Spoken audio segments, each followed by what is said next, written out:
The Wild Robot by Peter Brown.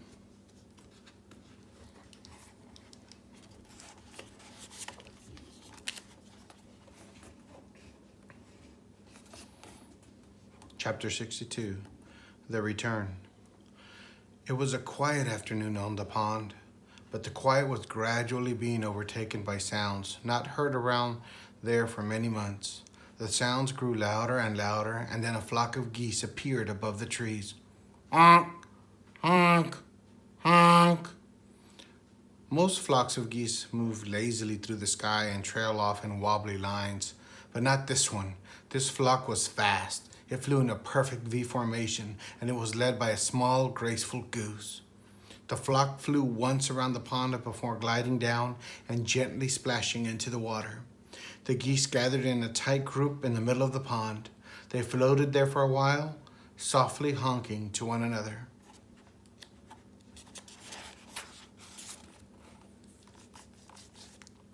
And then the leader broke away from the others.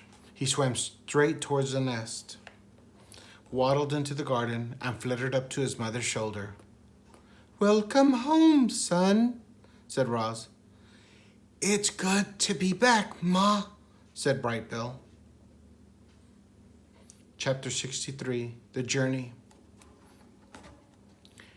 After months of separation, Roz and Bright Bill, mother and son, were together again, and they had so much catching up to do. They went into the nest, and the robot built a fire.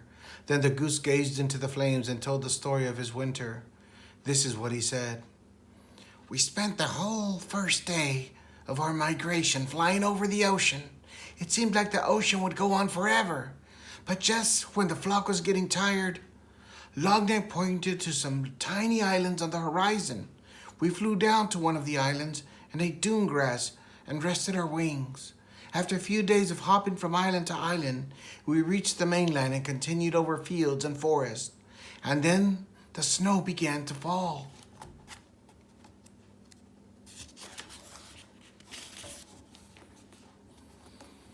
I'd never seen snow before, and at first I thought it was beautiful, but it just kept coming. The others explained that the snow was early, that we were never supposed to see it. But there it was, piling up around us as we tried to sleep at night. Longneck worried that the weakest geese wouldn't survive, and he was right. We lost old Whitefoot to that very first snowstorm. We tried to fly around the snowy weather, but we got completely lost, and the weather became even worse. Lakes and ponds and rivers began freezing over. We couldn't find food or water, so we ate snow, and that only made us colder. We had trouble cleaning ourselves, and our feathers became dirty and heavy. The flock was in bad shape, but Longneck kept us moving. "We are geese," he squawked, "and geese keep going." One day we were struggling through a snow shower when we saw something called a farm. It had perfectly square fields and enormous buildings, and stomping her way through the farm was a robot. She looked just like you, Ma. Longneck sent me over to speak to the robot, but I couldn't understand anything she said. So I just followed her through the farm and around a corner. And then I saw something I never expected. Plants. Bright, colorful plants. I didn't understand how plants could live in such cold weather. But then I saw that they were actually inside a building. I learned later that the building was called a greenhouse, and it had clear walls made of something called glass. The robot pressed a button on the wall, and the door slid open and warm air came rushing out.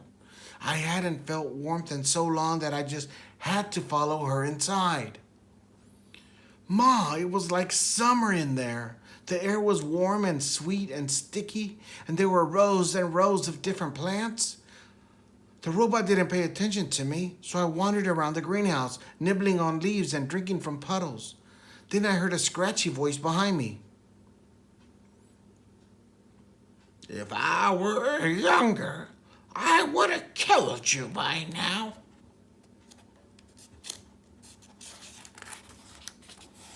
I spun around, and there was an old cat. She walked on stiff legs, and her fur was gray and clumpy. The cat's name was Snooks, and she didn't seem very nice. But then she saw the other geese out in the cold with their faces pressed against the glass, and she told me how to open the door. You can rest here, said Snooks as the flock hurried in, but stay out of sight. The humans aren't as friendly as me. None of us knew what humans were, but we didn't care. We were just happy to be out of the cold. Loudwing was so happy she cried. The flock drank and ate and bathed and slept and stayed out of the way. Snooks showed us where to leave our droppings so they wouldn't be noticed. And for a few days, the greenhouse was our home. Once or twice a day, the robot would go outside and return with the box or a bag. But most of the time, she stayed inside and quietly worked on the plants. There was a barn that I just had to explore. It was filled with animals and machines and piles of straw and two robots. One robot was fixing a broken door when I walked in. She was using a loud spinning tool called a saw. She pushed the saw through a long piece of wood, and dust shot into the air. Everything was going smoothly until the saw suddenly lurched forward and sliced right through three of the robot's fingers. But she was fine. A minute later, there was a thwip sound as she popped on a new hand. Then she went right back to using the saw again. The other robots worked with the animals, chickens, sheep, pigs, and cows. They were all in cages. The chickens kept asking me how I'd gotten out of my cage. I was explaining that I'd never had a cage when I heard panicked squawks coming from the greenhouse. I ran back and found that a human had discovered the flock. We didn't know what he was saying, but he looked really angry. Longneck tried to defend us. He got in front and spread his wings and honked, but the human wasn't afraid. He pulled out a shiny stick and pointed it right at Longneck. Snooks hissed, "Look out! He's got a rifle!" Suddenly, a bright beam of light shot out from the rifle, and Longneck slumped to the floor. He was dead, Ma. The flock was so scared. We fluttered around and honked and knocked over plants, but the human kept moving toward us, pointing his rifle. So I pecked the button to open the door, and we ran outside into the cold and flew away from there as fast as we could. Without Longneck, the flock needed a new leader. Everyone wanted me to lead.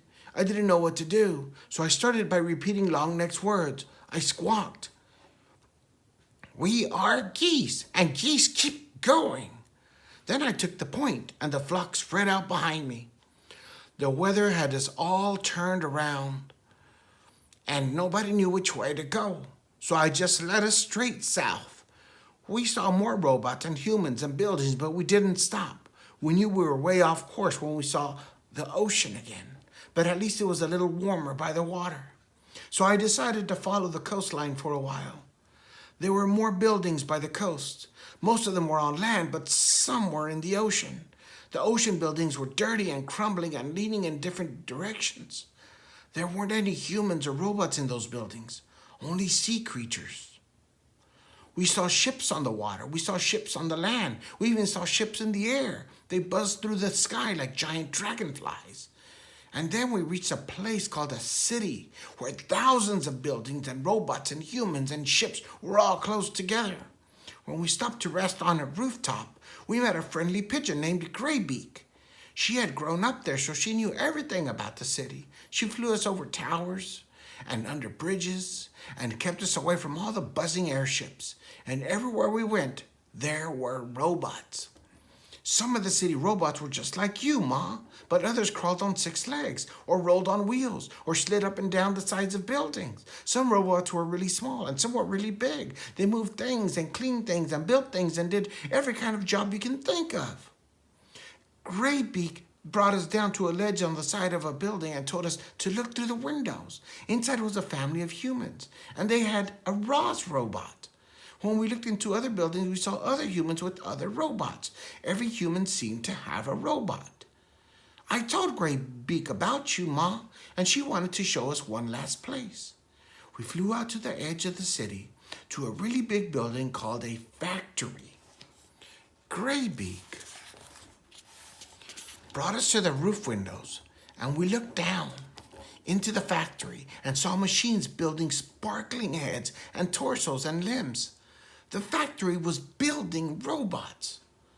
A machine held up a robot torso and put two legs under it, and they snapped into place. It put feet under the legs, and they snapped into place. It snapped arms into the shoulders and snapped hands into the arms. A head was snapped onto the top, and the robot was finished. Ma, the robot looked just like you. I think that factory is where you were built. I wanted to watch more robots being built, but it started snowing again, so we said goodbye to Graybeak and continued flying south. We saw fewer robots and humans and buildings and ships. The air became warmer and the snow disappeared. We started seeing other flocks of geese in the sky, so we followed them to the middle of a wide grassy field where there was a lake and hundreds of other geese. We had finally reached the wintering grounds. After all we'd been through together, our flock had become very close. We kept to ourselves, eating and resting and remembering the geese we'd lost. But after a few weeks, we began to mingle with the other flocks. We met geese from all over the world, and they told us about their homes and their migrations and their troubles with the winter weather. Every flock had lost geese on the way there. A few flocks didn't make it at all. Before we knew it, the early spring flowers were poking up, and it was time to fly home. We followed the usual migration route north. We flew over fields and forests and hills, but we didn't see any signs of humans or robots, and that was fine with us. Eventually we reached the ocean, and then our island, and then our pond, and then I saw you.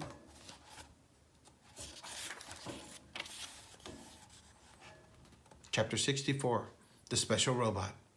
After Brightbill told the story of his winter, he and his mother sat in silence and thought. They thought about poor Longneck and the human who had killed him. They thought about farms and cities and factories. They thought about Roz and where she truly belonged.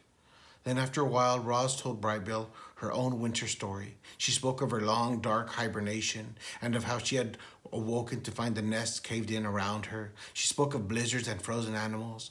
She spoke of the many lodges she had built and the one that caught fire, but she mostly spoke of all the new friendships she had forged. I used to think that you were the only animal who would ever care about me, she said to her son. I worried that without you around, I would be alone again. But I was not alone. In fact, I made new friends, all on my own. I think the other animals might actually like me. Of course they like you, Ma, squawked the goose. You're the most likable robot I've ever seen, and I've seen a lot. It was true. Brightbill had seen hundreds of different robots that winter, and none of them were anything like Roz. None of them had learned how to speak with animals, or had saved an island from the cold, or had adopted a gosling. As he sat there watching the robot's animal gestures and listening to her animal sounds, Brightbill realized just how special his mother really was.